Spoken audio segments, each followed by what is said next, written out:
آپ کے ہر خطبے اور بیان ضرور شامل ہو.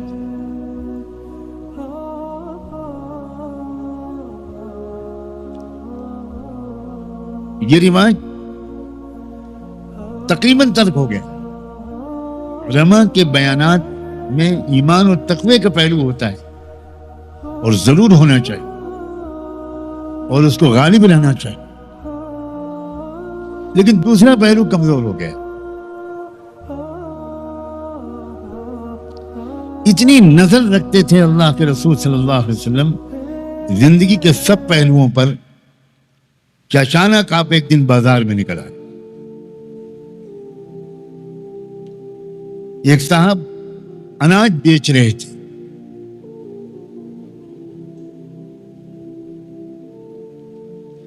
اب سید الانبیاء صلی اللہ علیہ وسلم، کوئی عالم نہیں، کوئی شیخ الحدیث نہیں، کوئی معتمد صاحب نہیں، کوئی ناظم صاحب نہیں، کوئی حضرت جی نہیں، امام الانبیاء جھکتے ہیں، بیٹھتے ہیں اور اس کے اناج کے غلے کے اندر ہاتھ ڈال دیتے ہیں. یہ کیا ہو رہا ہے؟ یہ بازار کی چیکنگ ہو رہی ہے. یہ مارکیٹ کا جائزہ لے رہے ہیں سید الانبیاء خود، اور نیچے سے اناج کے ان دانوں کو آپ ہاتھ میں نکالتے ہیں جو گیلے گیلے ہیں. گیہوں کا دانہ ہو یا کسی اور اناج کا، جب گیلا ہو جائے گا تو اس کا وزن تھوڑا بڑھ جائے گا کہ نہیں، گیلے پن کی وجہ سے. تو اس دکاندار تاجر نے وہ اناج جو کہیں بارش میں بھیگ گیا ہوگا یا اس کو نیچے چھپا دیا، کیونکہ جو گاہک آئے گا وہ تو اوپر سے چھوئے گا نا، اور اوپر سے اس کو سوکھا اناج ملے گا تو وہ کہہ دے گا کہ دے دو، خرید لے گا.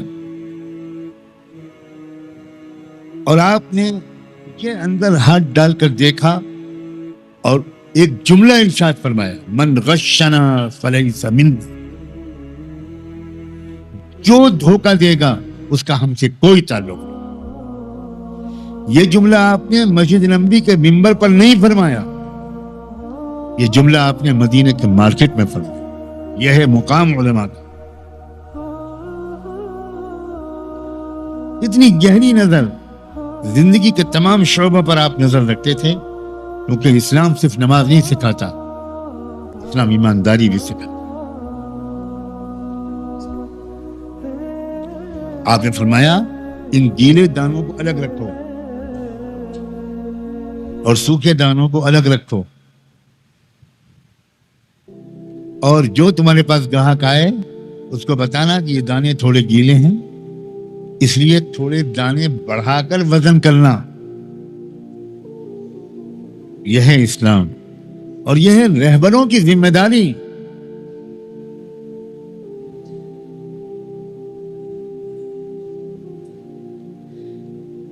کیسی تہذیب اور سلیقہ سکھایا آپ نے. راستے میں کوئی بھی چیز پڑی ہو تو اس کو راستے سے ہٹا دینا، یہ بھی ایمان کا ایک شعبہ ہے.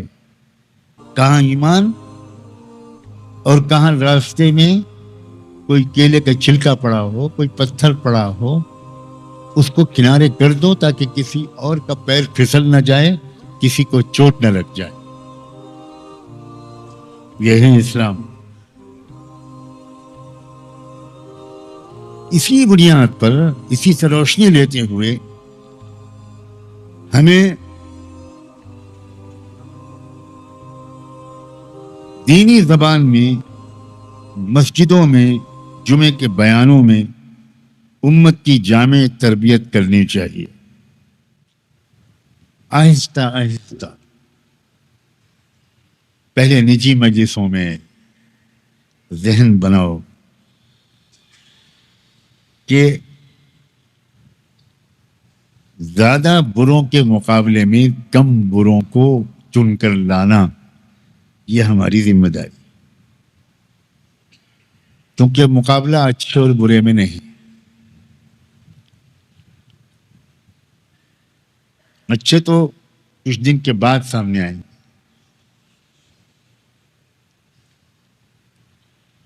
جب علماء میدان قیادت میں اتریں گے. اس وقت مقابلہ زیادہ بری میں ہے اور